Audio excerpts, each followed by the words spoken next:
So I'm Scott Jakey. I was president in 2015 of the Yakima Pomological Club.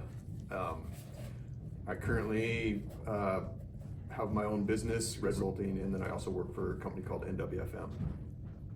My name is Herman Tonissen, and I was asked to attend POM Club meeting first time in 1980, and in 1989, I think in 2000, I was president, and I worked in multiple positions in the tree fruit industry, and at the same time I have my own business, and I work for now basically myself.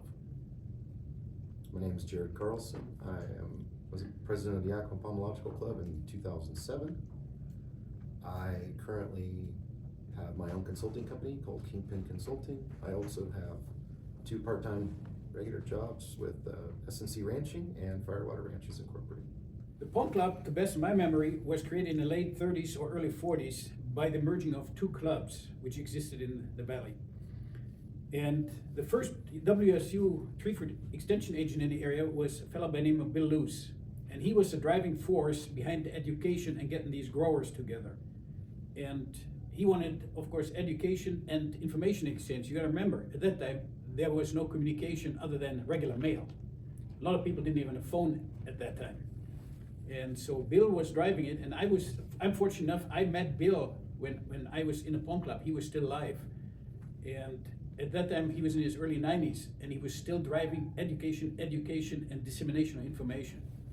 The purpose of the club was formed, according to the Articles of Incorporation and Bylaw, promoting the welfare of the tree fruit industry of Washington State by exchanging ideas and receiving and distributing information, promoting the development of industry leaders, encouraging students to gain expertise in tree fruit production and related industries, informing the general public about any and all matters relating to the production of food and the practice of the tree fruit industry, establishing reserves and investing the funds thereof in bonds or other property as may be authorized by the laws of the state of Washington, having and exercising all rights and powers conferred on nonprofit corporations under the laws of the state of Washington and as permitted under section 5013C, basically of the Internal Revenue Code.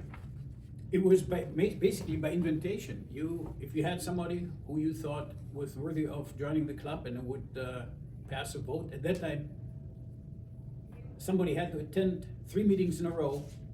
The person who brought him in had to then introduce a person each time, and after the 3rd meeting suggested they become a member, and then the whole membership voted on it. And there was actually one case where one member said no, and this person was not voted in. They were pretty strict. Another factor was you had to be an orchardist, you had to own land, and there was an excuse for those who worked for WSU or were in research. But other than that, pretty much everybody owned an orchard. That changed somewhere when the bylaws were rewritten, because all of a sudden the composition of the industry changed rapidly. I think if you missed one meeting, at least without a good excuse or without letting somebody know that you were gonna be missing it, you were out. Like there was no leniency. Yeah. Yeah, you were not allowed more than 1 unexcused absence And all you had to do in a year. as an excuse, you had to call a previous officer. Somebody who was a past president or current president. You called him and said, hey, I can't make it. That was fine. But if you were unexcused, you were out. When I started in 1991, Herman was the active president at the time, and became a member, I believe it was July of that year. And we were mailed note cards, little 3x5 monthly reminder invitation to the POM Club. And if you didn't show up, there was recourse. I believe back then, Herman, membership was probably in the 70. Yeah, there were somewhere between 60 and 70 members, because I remember those cards you talked about. We wrote each address by hand, and then we had a stamp, and then you had to put the dates in, and if you were really nice, you let them know what the topic was. The secretary actually had something to do those days. Yeah, you had to. That's right. The biggest change I have seen is from basically a pure grower organization, it went now to an industry-wide organization. I mean, we have people from commissions, they come sometimes. We have people from accounting companies, they come sometimes. it's much broader than originally as it started out. When the club was smaller, the grower community was huge, and most people were living off of 30 acres, and there was a tremendous amount of fruit in the valley.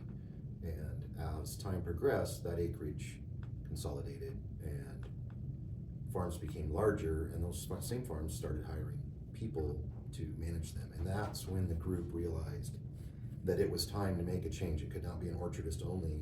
We need their staff here. We want the people within the industry, suppliers, vendors, things like that, to be part of the club. Bankers, we've actually had a banker. We had a banker as a past It's president. always Yeah. great to have bankers. Yeah, Yep. yeah. Is it- The concept of the club is to educate and to support the industry. That's what its job is to do. We've always appropriated funds through projects and things like that to where we can help industry people. That's probably the best way to do it, to say that. Whether it's a scholarship or somebody needs to take a trip and they're gonna bring research from another country and data back to the club and present, those are the things that the club was originally based on. Since then, the economics of it isn't as good as it used to be, so we're very limited on what we can do as a club. But the concept of meeting every month and talking about something, a new trend, new farming practice, technology, all that is not changed. It's not changed at all, really, in concept. From when I first started in 1980, it was about science, and then you had somebody from the Apple Commission, sometimes you had somebody from the Cherry Commission, the Northwest Holt Council, those guys would come in, and I'm amazed when we first started handing out that first scholarship, how little money we had for one person and how it has grown. And I think that if we as an industry address it correctly, we can have even bigger impacts in 10 and 20 years down the road. I see this as the next step. We got to form an endowment fund, and we got to attract more people to contribute on a local level. Because we have now so many absentee owners who have offices in Chicago or San Francisco, and they do their thing on a corporate level.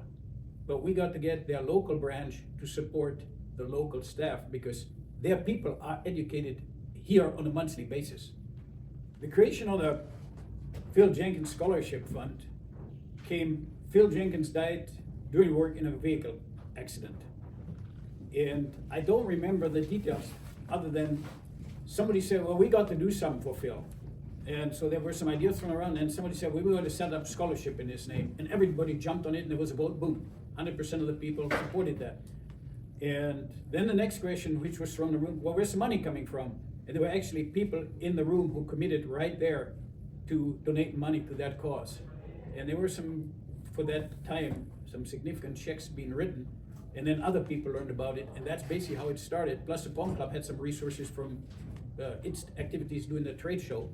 That's how it got started. We had enough money to sponsor one student.